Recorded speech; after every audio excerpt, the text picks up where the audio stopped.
My name is Ben Shorter, and what I'm talking about is how to build a high-performing sales team in a post-COVID environment. Nice big mouthful of a presentation here. Throughout, look, if you've got any questions, ask me in chat. So I'm known for very sort of reactive speaker style. So I'm constantly going to be looking at your questions. If you've got anything, let me know and I'll go into it. In terms of my presentation, what I'm covering off is 4 core things. So the first thing is, as a business owner, understanding what you need within your business in terms of the processes and the people. Then for that, it's once you understand what you need within your business, how do you actually go out and recruit people? How do you then know that you've got the right person, and how do you train them to be right for that job? And then the final thing is, once you've got the right person doing the job, how do you manage performance? So I'm quite lucky that I've got an hour, so I'll be able to go into detail on all these different parts. As I said, please let me know if you've got any questions. I'm going to be in the chat throughout. So let me know if there's anything that I can answer or go into more depth about.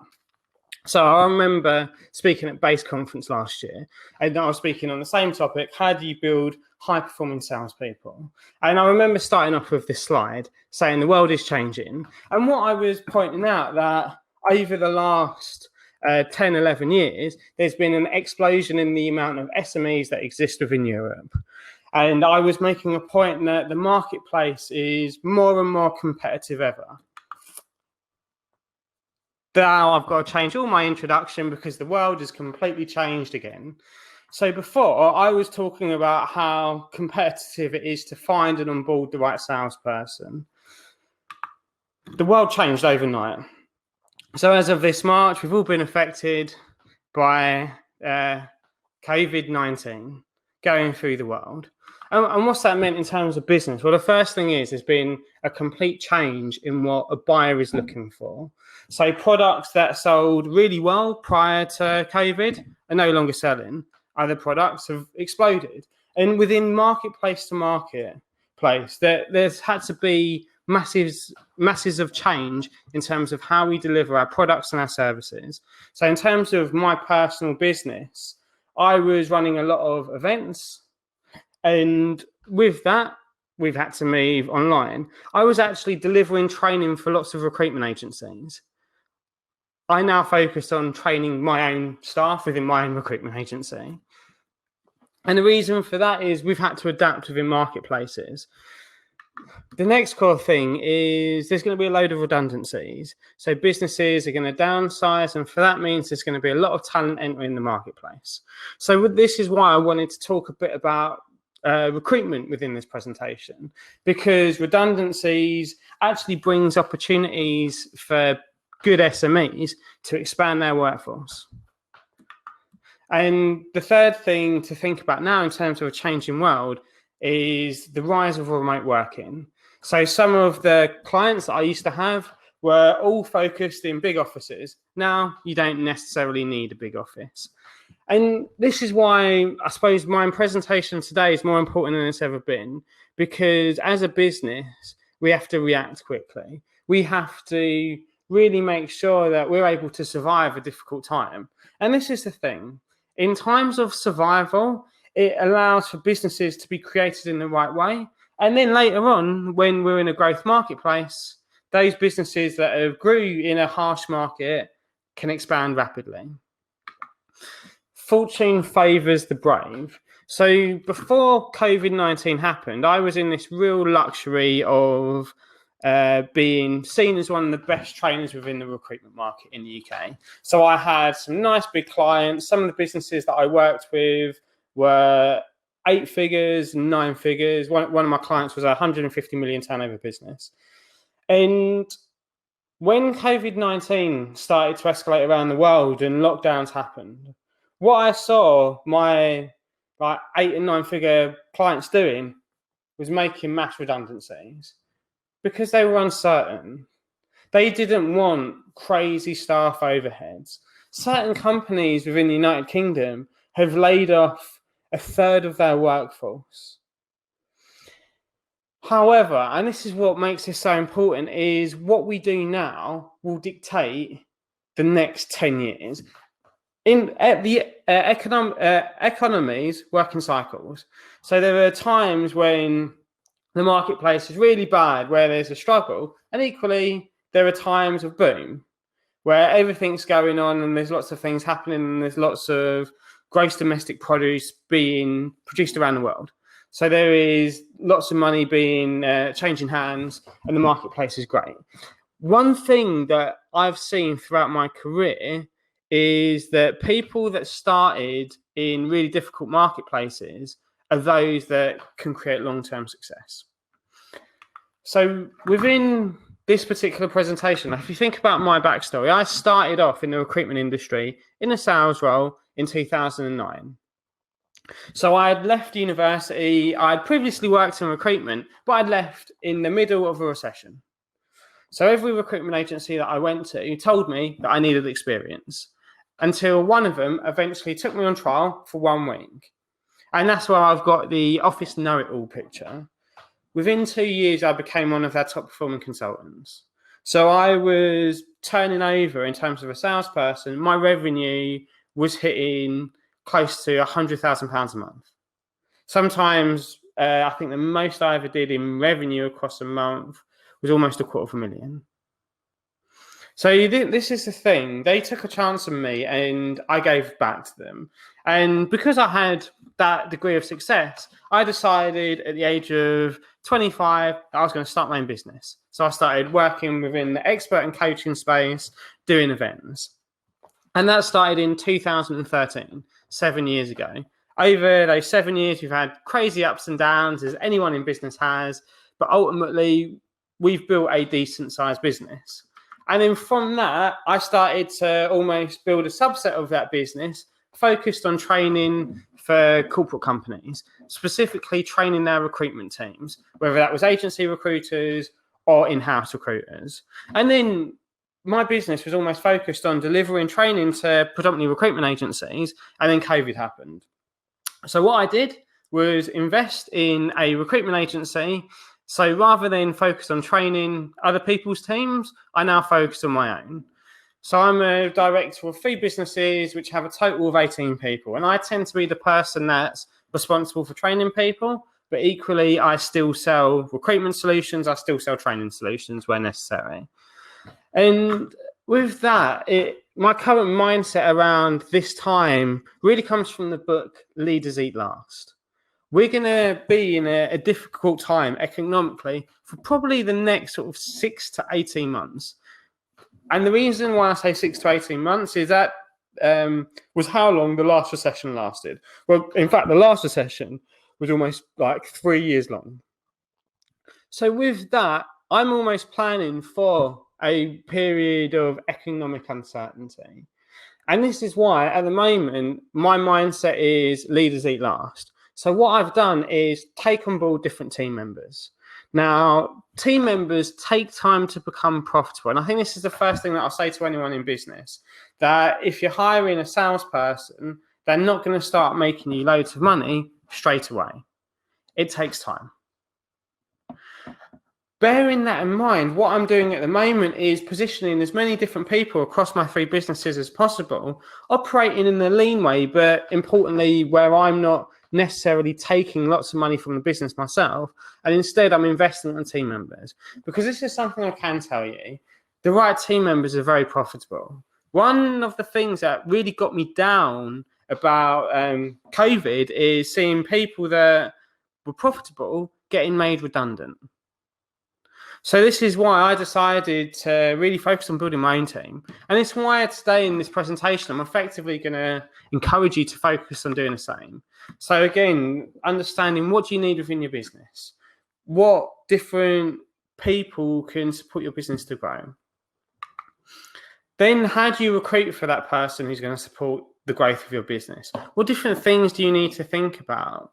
Where are you likely to get that person from? What's the interview process got to be like? How do you actually analyze and evaluate that person's previous performance? How do you then create a plan of how they're going to succeed for you? And then once that person has started, how do you actually onboard that person? How do you create a system where someone can join your business, they have a positive experience, and therefore that maximizes their performance? And then finally, the final thing is, okay, how do I manage someone's performance? And all of this content doesn't come from me reading lots of books. This comes from me training different teams, me running my own team. So across my career, I've probably had at least 60 people reporting to me at different points. And some of those people have been hugely profitable and successful for businesses. When I look at my case studies, the things that I've created are additional revenue streams for businesses that are 7 figures. So this is taken from that first-hand experience. Throughout this, please let me know what questions you've got in chat.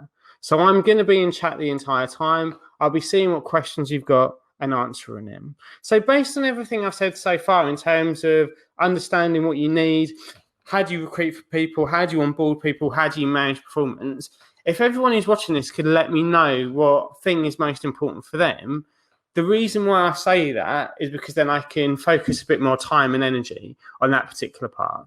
So within the chat, please let me know what topics you're most interested in hearing about, because what I'm going to do is potentially speed through certain parts, but then go into depth in areas which are really important for yourself. So the first thing, and my sort of foundation for anything, is you need to know your business. You need to know what causes your revenue to come in and what causes your cash to go. One of the things that I find speaking to business owners is sometimes they are looking for a quick fix. For example, you might want more revenue, so you go and invest in a salesperson. Salespeople take time to become profitable.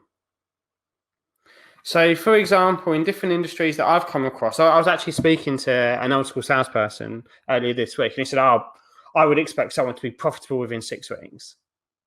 Doesn't happen. So when I look at my salespeople, my first 9 to 12 months is making sure that that person can break even, so that in year 2 they start to become profitable, and year 3 is where, as a business owner, I do well. Because this is the thing, too many business owners that I've seen are thinking the short term. People take a while to become profitable, and I've got a really good example for you. I was training an individual, and I trained him from scratch. In the first 6 months of his career, you could see that he had the desire to succeed, but ultimately things take time. It takes time for him to build a network. So he was as a recruitment consultant. And between months 6 and months 12, he generated about £17,000.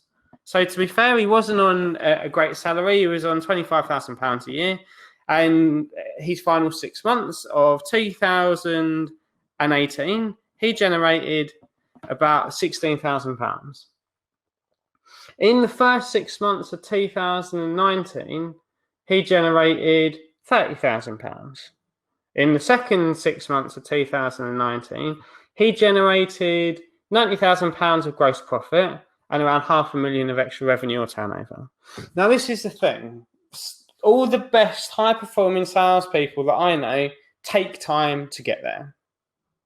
So what you don't want to do from a business perspective is try and invest in a miracle. And I'll also say this, within every business that I'm involved with, the top salesperson is one of the directors. So often it's led from the front. And this is the irony. When I talk about one of my 8-figure clients, up until 2 years ago, now a business that's been going for 16 years now, up until 2 years ago, their managing director and founder was their highest grossing salesperson. So as a business owner, you really need to understand yourself. So if it isn't you being that person from the front, almost you want to have someone in at an early stage who understands what to do, how to sell. But equally, you need to recognize that it's going to take time. So for example, I'm dealing with an American company at the moment, and I'm recruiting their head of sales for UK and Europe. So effectively, what they've got is proof of concept on their product in America. So the company's been trading for 15 years. They've grown 20 million to a £20 million revenue stream. and they're now looking to expand within the UK and Europe. They know that to find a top performing salesperson, they're going to have to pay a high basic salary. So they're going to have to pay someone around £60,000 a year to be able to perform. Now, within that, they also know that their cost or their time to acquire each client tends to be about 26 touch points, which will happen usually over 9 months. So effectively, they've got to figure out this, in their business, the cash flow, to be able to afford this person. Now, the reality is, if you're a small business, you can't necessarily put aside £50,000, £60,000 before someone starts making money. So what you want to do is often be very smart. So if you understand your overheads, what you can do is plan points where you can bring someone in. So in terms of my business, what I tend to look at is covering around £3,000-4,000 a month in terms of salary or training or other types of costs for any salesperson that I bring in. And I need to make sure I can afford them without bringing a sale for at least 3 months and ideally 6 months. So often it means for each hire that I bring in, I want to have that income already saved for 3 to 6 months. That's the advice that I would give. To really be able to grow and scale your team, it always comes from you understanding your business. Now, one thing again that I found really useful is understanding all the different roles that my business needs to achieve so that I can always ensure that someone is filling that particular skill. So obviously, I focus a lot of my time with my salespeople. However, one of the people that I manage is a head of operations. Now, this particular person, I needed to know their job before I gave it to them. Often, when it comes to recruitment, I think of recruiting 2 types of individual. One is the expert, someone that knows what to do, someone that's got experience in a similar environment, but I know that I need to spend more money on them. Or 2 is someone who doesn't know everything, who's at the beginning of their career, and I can get them for less money, but I know that I need to invest time into training people. Throughout this presentation, what you'll notice is slides of the Avengers of Marvel. You'll notice I'm in an Avengers t-shirt. So for me, my entire mindset is building this team of superheroes. It's getting the right people. And there's a trick that I use. So I mentioned at the beginning that I've got 18 people across businesses. One is my mum. My mum is a really, really, really, really good administrator. Someone who's got an extremely high level of attention to detail. Someone that can sit and go through spreadsheets for hours and hours and not lose concentration. One of the other people I have in my business, or one of my businesses, is my dad. My dad was a very successful business person who really understands the operational side of a business. One of the other people that I have within one of my businesses was someone that attended a training course on sales. She was really into the training course. She's someone that was aligned to me. So one of the sneaky things that I did was always think about the types of people that I need within my business for the future. And I think over years and years and years. So I think over the course of 5 years, what type of people do I need? And is there anyone that I know who could potentially do that role? And then often I'm offering them a blank contract. So I'll find out what they want and how that matches with what I need them to do based on the budget that I've got.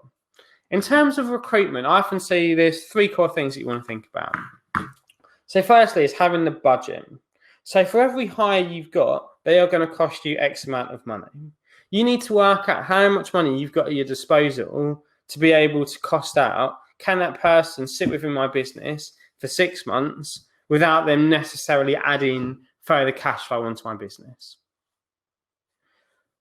With the budget, think of different things, different hidden costs that you might have. So for example, if you're looking for a niche role, you might need to reach out to a recruitment agency. Recruitment agencies aren't cheap. You might want to, if you're not going to reach out to a recruitment agency, you might want to advertise it somewhere. Adverts aren't cheap. And I think this is the thing within a lot of industries. One thing that I see is free doesn't equate to good. if you can do something for free, doesn't mean you're necessarily going to do it for well. So what you want to encapsulate is a budget. Like I know a tech company, so I spend a lot of time working from their offices, and they're a £500 million turnover business with about 150 employees. And we'll often sit down over coffees and talk about their budgets for people. And one thing they do is bring in lots of people that are trainable, but they will go and spend £10,000 on a recruitment agency to get them a specialist developer who's got a niche skill set, because they know it's better to hire someone with experience than not for certain roles. Other times, it's better to hire for someone who's got the right personality or the characteristics or values to fit within your organization, and then train them up. Again, you want to budget time towards that. The second thing is really identify what problems you are looking for your employees to solve. So you want to be able to give someone a very clear and concise job description. You want to know day by day what they should be doing. And I think this is one of the core things that I find for a modern marketplace is being outcome driven. So what I do is identify the outcomes that my business needs, and then what tasks need to happen to drive those outcomes. With that in mind, what I can think of is then who do I need to cover off those tasks? And then the final thing is being able to evaluate whether the person that I'm recruiting can do the job. So for example, I was bringing on a salesperson to enter and sell training solutions to recruitment agencies. So what I wanted to do was evaluate how they thought the sales process would go. So as part of the interview process, what I did was get them to pitch to me how they was going to break into client and imagine that I was a client. So we did a series of role plays.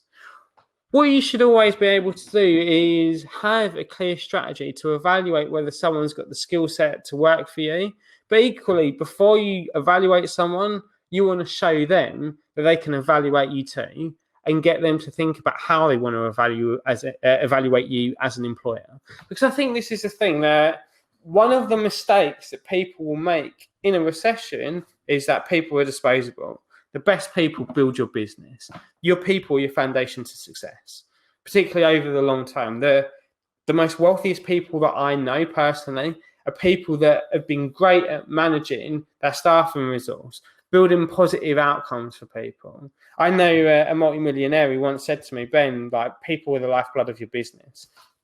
And he used to keep a folder which basically had all of these employees written down and their favorite things, so that he could always personalize any bonuses that he was going to give to them. That meant that those staff were continually loyal to him and they supported him reach his positive outcomes. Has anyone got any questions on recruitment or anything that I've spoken about so far before I go on to the next thing? Fantastic. So once we've recruited someone, we then want to create a strategy to onboard that person. When I talk about onboarding, again, what I'm thinking of are three core things. So the recruitment process doesn't end when someone starts your business, because that person could leave. And often, particularly for a startup business, the first 3 to 6 months is critical. And what I mean by that as a business owner is I want to weight my my recruitment process in a way where I can really train across the 3 months. So because I want to make sure I've got the right person, I need to, across the 3 months that they've joined me, ensure that they have a positive experience so that they can really add value to my business. Before I go on to that, though, I see that JP's got a question. What's the best way to get things moving in a business widely thought to be dying? I think, again, it depends what you mean by moving. But if you mean in the sense of how do you get the right energy, so in terms of getting sales in a business that's dying, what you want to do is really think about what does the buyer want right now.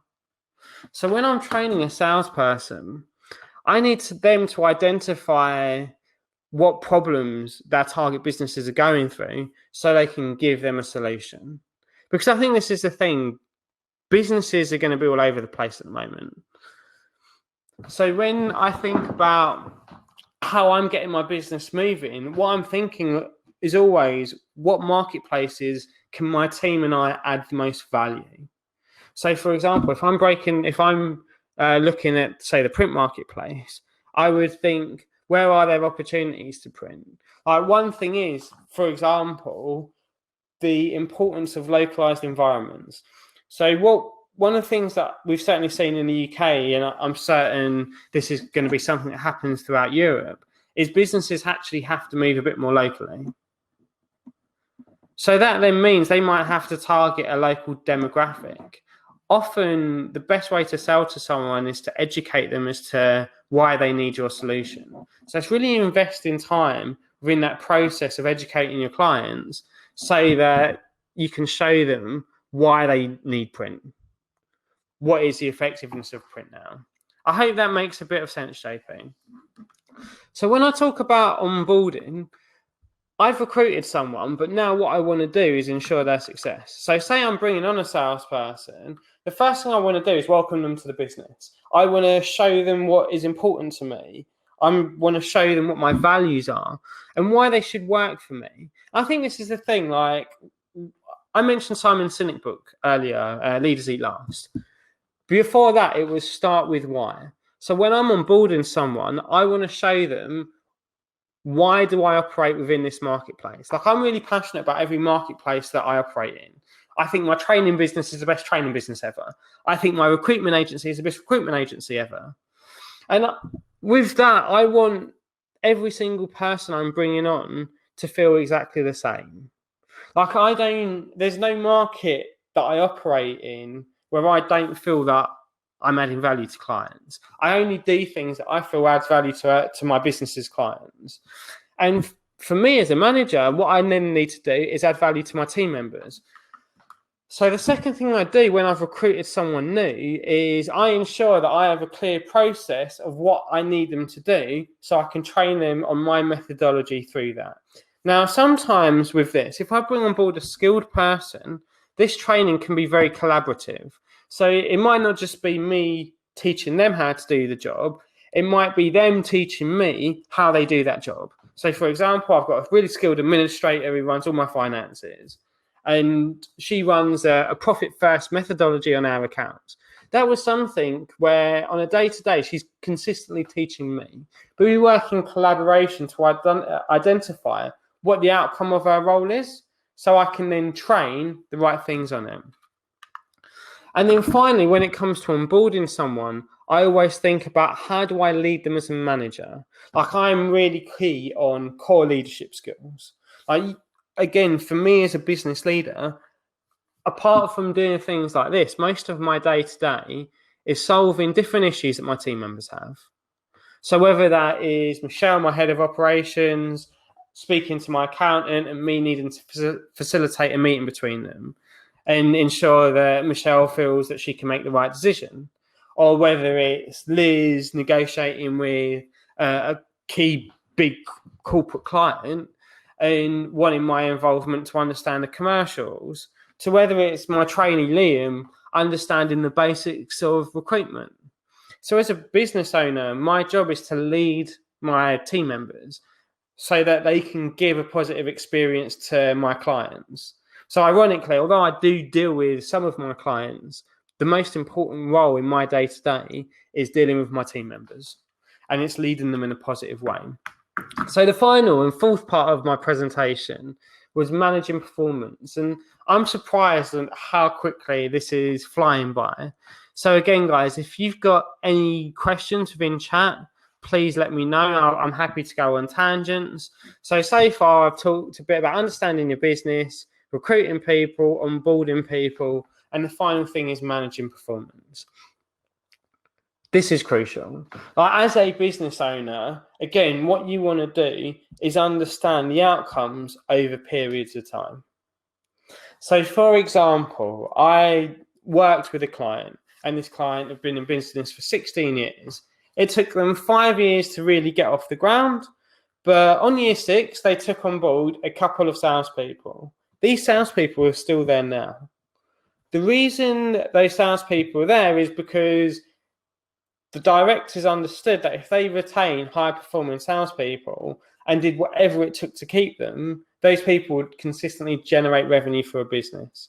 So some of these salespeople are on salaries of in excess of £250,000 a year. However, they generate a lot more money. And I think as a business owner, you want to understand your numbers. And this is something that really struck me as COVID was occurring. Every recruiter that I've trained has generated a business a form of money. And in fact, about 50% of the recruiters that I've trained over the last 5 years have been profitable consultants, in the sense that they were generating more than £10,000 a month of GP. And if they deliver £10,000 a month of GP, they're operating at probably a net profitability of about £20,000 after all their operating costs are taken on. I thought about it and I thought, if I had 10 average consultants and I was making 20% net profit from each one, I could personally make £250,000. So if I've got a consultant who's generating £150,000 a year, he could then make me, or she can make me, £30,000 of gross profit.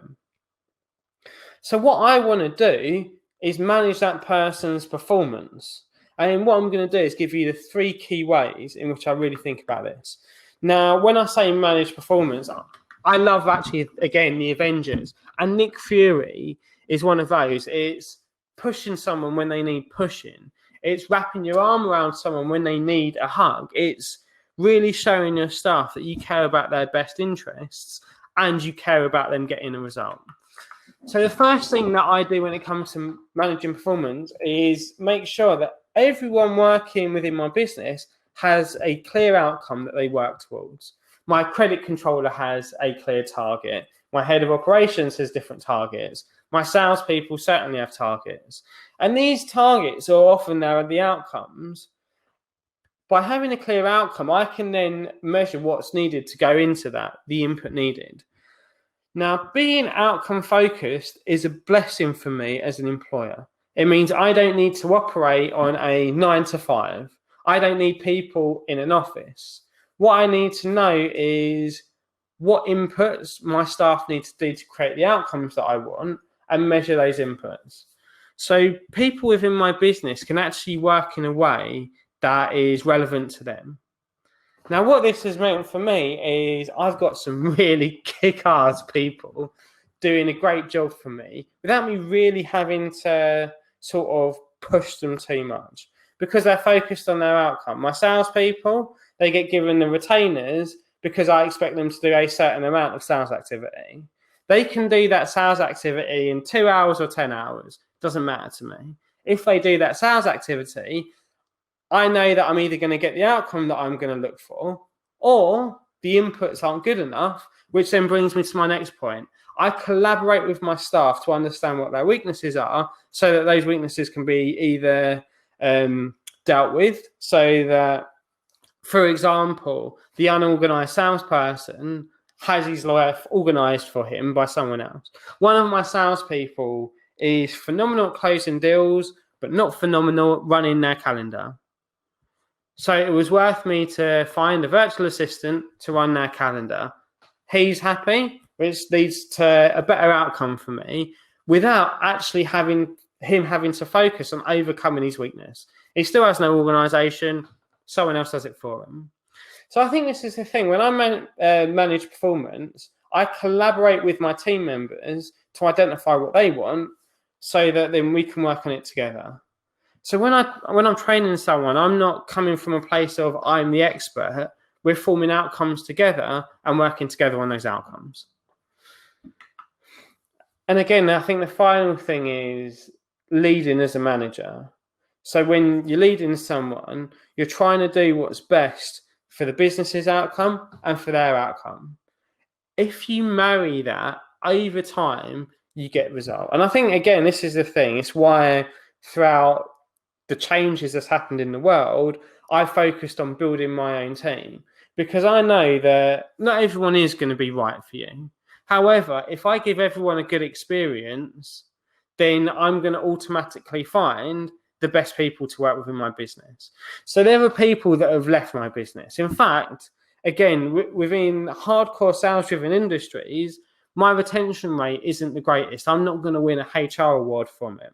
But what I can say is that people that leave me have a positive experience because I'm very much focused on them and their well-being and their outcomes that they want. So I think this is the thing, is a real leader, you want to be giving to your staff, but I think what that means is they give back to you. One of my team members has probably worked an additional 100 hours, more than I would expect him to. I keep saying, have some time off, but he does that because he loves his job. He loves the outcome that he wants to create, and he feels happy and safe within our team. And I think this is the thing. It's why I started working with one of my now business partners, is because he saw the marketplace crashing a bit, and rather than make people redundant, he realized what cash he needed to ensure that everyone could pay their bills and rent. It was very transparent throughout this process. So now we're in a place where rather than our staff members feeling demotivated, our team members going out there. So our September has been the best month we've had for 6 months, and the first 2 weeks of our October look like they're going to destroy that. So again, my final point in terms of managing performance is measure what everyone needs to do in terms of inputs to create an output. Track those inputs. And this is the thing, you can be honest with someone. So when someone is under their targets for what I expect in terms of activity, I never have to start that conversation.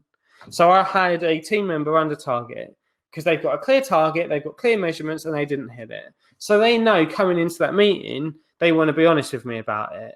And this is the thing, everyone's allowed a bad day. They know that I can have a bad day. However, also, if someone's not doing their activity for 3 months, they know that there's no excuse because we've had this conversation a couple of times. And I've found this in the past. People that have not done the activity required, they weren't right for the business. So what often I said was, look, this isn't something you enjoy. What would you enjoy? So that person can still have a positive experience with me. Now, this is the thing. If I'm then measuring stuff, and for anything I measure, I want a clear reason for it. So I had this salesperson, and he was looking at the best clients to have within an industry. So he only target bigger companies. So naturally, he found himself in long tendering processes. He wasn't really getting conversion because to win a big client takes time. So one of the companies that I've delivered training to in the past, if I asked you to list 10 companies, it would be one of the companies you'd list. Now, to get within that company took 7 face-to-face meetings when they was interested. And Yvette, that's a great question. I'm going to come on to that question in a second. So they had 7 people they had 7 conversations, or very intense conversations, before working with us. To even get the first conversation was about 15 months of building relationships. So this consultant was only going after bigger types of companies. So me and him sat down. We realized that he wasn't speaking to the right amount of companies. We realized why. So I set him a target, which we collaborated on. So I didn't just say, oh, here's the target. I said, look, what do you think I would expect? He said, this is what I would expect. And this is the thing. Within 6 months, he was one of the top selling salespeople, just because we had a collaboration around his numbers. We had an honest conversation with it. And the conversation being led by him showed him the activity that he needed to do to create the outcome that both of us wanted. Yvette's got this great question in terms of salespeople. Maybe they want to stay because of money and have negative behavior. As a leader, you want to always be balancing different things. However, I think anyone who's done significant sales management can say that a bad member of staff can cost you more money, even if they're profitable. As an example, I was consulting for a very, very, very big company, and they had this salesperson in a Scottish office pretty much making 70% of the GP for the Scotland team. So absolutely killing it in terms of sales. But they were quite toxic as an individual. So the retention for people working with them within their team was low. And it was low because that person was toxic and didn't want to get on with other people. I was actually involved in really understanding and evaluating what the cost-benefit analysis ratio was for that. So was this amount of person generating revenue that negated all the people leaving? The answer is no. In fact, if each one of the salespeople had been retained X amount longer, then the business would have been more profitable not having that person there. They got rid of the person. I think with salespeople, people are going to be driven by different things. There is one of the salespeople in my team who wants to make money, but wanting to make money is never going to be the only thing. He's competitive, so he wants to win at things. He also likes to be seen as a good and honest person. He's got traditional family values, but he wants to make money so he can feed his family in a positive way. So I think this is the thing. As a salesperson and as a business owner, you want to balance different things. You want to balance the different things that people could be looking for, because a good salesperson often will want money, but what else do they want? And equally, what do they do to create profit for you? I've been in enough environments to say that sales has changed. Back in the day, someone could be a bad egg at work and maybe rude to another team member, and it would stay within that office. Now, that could be picked up by media. For some of the things that I would have seen growing up, now, particularly in some sales environments, now they would get shared and that business would be put into or seen in a very negative light. So as a business and a business owner, you want to consistently be thinking of the next 10 to 20 years if you want to get big results. Like I'm not scared to say that I have big dreams, that I personally want to have businesses that have 100 million turnover. So I'm not necessarily just focused on gross profit. I want a big chunky business. But I also don't want to do that at the expense of being a bad person. Like, again, I think the core of base is this idea of humanizing businesses beyond profit. The most profitable businesses I know are those that give lots of value to their audiences. So I think as a business owner wanting to achieve these results, however, being a modern salesperson, knowing that the way to achieve these results is to give more to my clients, to give more to my team members, to give more to my audience, to give more to other people's audiences. If I know that as a business owner, then I can achieve all sorts of different things. So Yvette said, how do I give more to the sales team? I understand what all of my sales team are looking for. I understand that one of the people is motivated because he wants to live in Thailand. And there was always this thing about, okay, well, at one point, this guy can go and live in Thailand when he makes enough money. I said to him, look, you could do this job from Thailand. Would you want to go there? So suddenly he knows that I listen to him. He knows that I actually care about him getting his outcome. And rather than being like the other directors and seeing, oh, it's not workable, actually, these days with technology, it is workable. One of my other salespeople, they really love not having sort of set hours. That was the thing that really wound them up about working for a big, big corporate company. So she loves the fact that I'm purely outcome focused. So I try and check in on her a bit less. In fact, we have one call and I say, oh, these are the outcomes that I want. It's led from her. So sometimes I know she puts in serious hours for me. Other times she doesn't. So as a sales manager, you really want to understand, what do your team members want? What are their outcomes? And how can you give them their outcome? And how can they give you your outcome? No one in my business is or doesn't know what our turnover is, what our profitability is. Everyone knows what our shared targets are within each of our teams anyway. So, for example, one of the businesses is focused on doing £100,000 gross profit every single month. That's on the every quarter. So obviously we sell contract recruitment, so the revenue is going to be higher on that. But we know as a benchmark, our target is £100,000 of GP per quarter. Every team member knows that. They also know how much they're expected to contribute, and they also know what inputs they need to do to potentially reach that contribution. And I think this is the thing as a business owner, like what I've seen people do is try and hide everything. My team members like it when I'm successful. And also when things aren't going well, they're happy to pitch in. Because I really share with them my why. I share why stuff's important to me. I share that it's not just about money. Nothing is.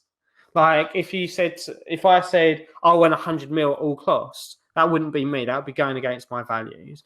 I would rather never achieve 100 mil turnover and have the right type of business.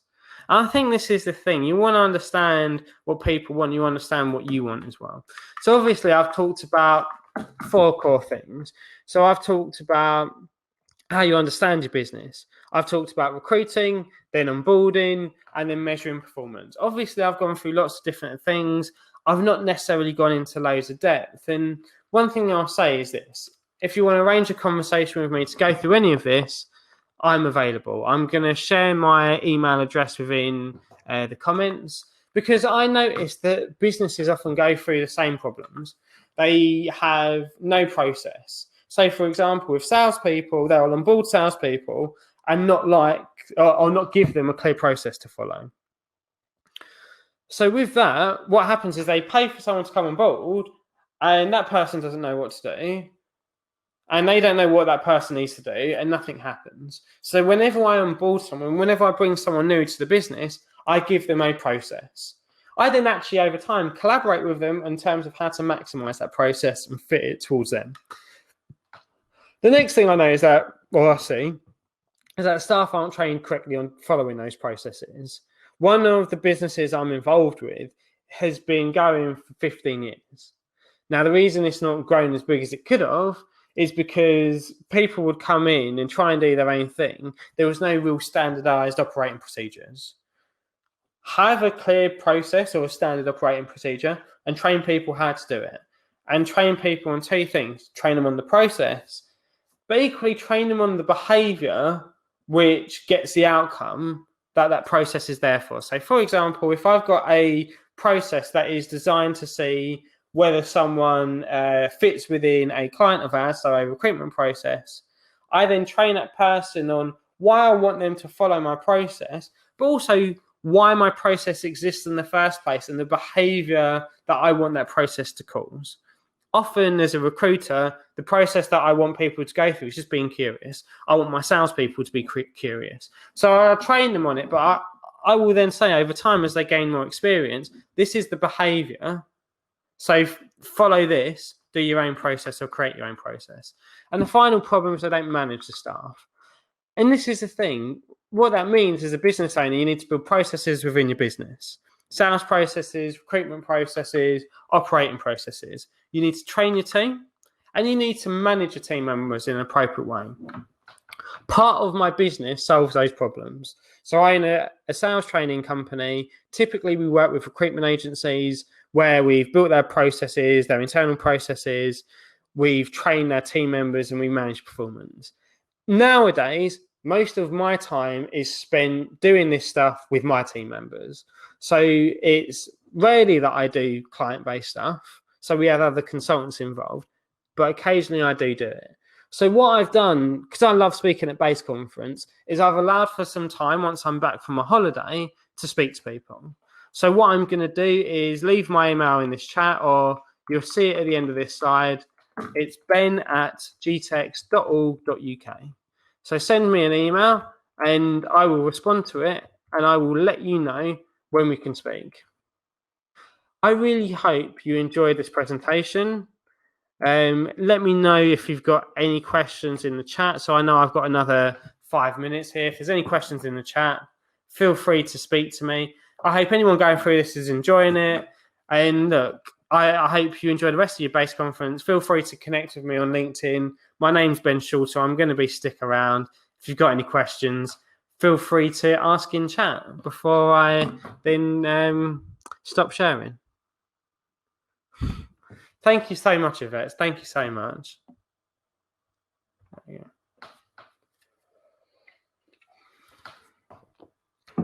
Thank you so much, JP and Estelle.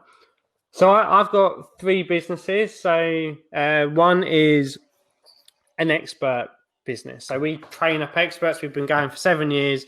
We've got numerous coaches and trainers, and we support people that are in the expert world to build a 6-figure income. The other one is a recruitment agency. So where I used to train a lot of recruitment agencies, one of my small clients who I really love, I think their values are great, we invested heavily in them. So we run a recruitment agency focused on placing people that serve their countries. So typically we place someone from the Army, the Navy, or the Air Force within different businesses around the world.